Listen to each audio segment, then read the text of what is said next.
शादी के बाद से सादा कभी अपने मायके नहीं जा पाई थी। एजे को छुट्टी नहीं मिली और शादी के तुरंत बाद दोनों को मुंबई शिफ्ट होना पड़ा। मायके को अलविदा कहने तक का मौका नहीं मिला। मुंबई में नई जिंदगी बसाने में ही पूरा साल बीत गया। एजे अपने काम में व्यस्त हो गया और सादा अपने नए घर को सजाने संवारने में खो गई। लेकिन साल के अंत में मायके की यादें बार बार दिल को बेचैन करने लगी। एजे ने सादा की भावनाओं को समझते हुए 1 हफ्ते की छुट्टी ली और अपने ससुराल जाने की योजना बनाई। सादा की खुशी का ठिकाना नहीं रहा। उसने तुरंत अपने माता पिता को पत्र लिखा, उनके लिए नए कपड़े खरीदे, तरह तरह के स्नैक्स बनाए और एजे ने टिकट बुक कर दी। आखिर वो दिन आ ही गया जब दोनों शाम 6 बजे की बस पकड़कर गांव के लिए रवाना हुए। रास्ते भर बातें होती रही, हसीन जाग चलता रहा। लेकिन जैसे ही रात गहराने लगी, खिड़की से आती ठंडी हवा ने सादा को नींद की गोद में सुला दिया। रात के करीब 2 बजे एजे ने उसे उठाया। उनका स्टॉप आ गया था। बस से उतरते ही उन्हें एक अजीब सन्नाटा महसूस हुआ।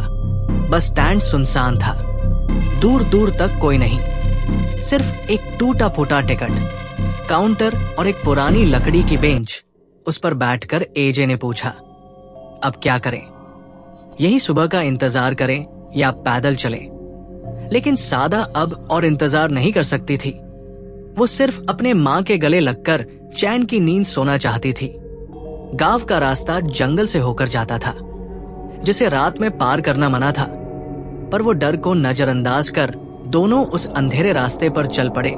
रास्ता डरावना था, हर ओर घना सन्नाटा, पेड़ों की सरसराहट और सिर पर टॉर्च की हल्की रोशनी।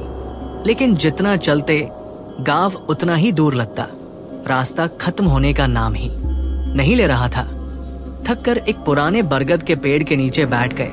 तभी सादा को अजीब सी आवाजें सुनाई दी। एक लोमड़ी की आवाज, फिर किसी के सांस लेने जैसी ध्वनि। सादा ने डरकर ऊपर देखा। पेड़ से खून टपक रहा था। ऊपर एक काले रंग की बड़ी गुड़िया लटकी थी, जिसके गले से खून बह रहा था। तभी उस गुड़िया की आंखें उनकी ओर घूमी और चमकने लगी। दोनों चीखते हुए भागे, पर जितना भागते वापस उसी पेड़ के पास पहुंच जाते। जैसे कोई चक्रव्यूह में फंसा हो, उनकी ताकत जवाब देने लगी थी। तभी पायल की रुंझुन और लाठी की ठक ठक सुनाई दी। एक बूढ़ा आदमी आया, धोती, कुर्ता और कांधे पर शाल। वो बोला, तुम बोनरवाड़ी जा रहे हो? मैं भी वही जा रहा हूं, चलो मेरे साथ। उसके छूते ही जैसे शरीर में गर्मी लौट आई और वो धीरे धीरे उन्हें गांव के बाहर तक ले आया। सूरज उग चुका था, पर वो आदमी अचानक गायब हो गया। घर पहुंचने के बाद उन्होंने सब कुछ बताया। मां ने तुरंत नजर उतारी और पिता को पूजा की थैली देकर मंदिर भेजा। जब सादा ने पूछा, कौन थे वो बाबा? मां बोली, वो हमारे गांव के रक्षक हैं, जो हर संकट में हमारी रक्षा करते हैं और जिन्हें हर बचाव के बाद नारियल और बेलपत्र अर्पण करना होता है। सादा ने आंखें मूंदकर हाथ जोड़ लिए उस रहस्यमयी रक्षक के लिए, जिसने उन्हें मौत के मुंह से वापस लाया।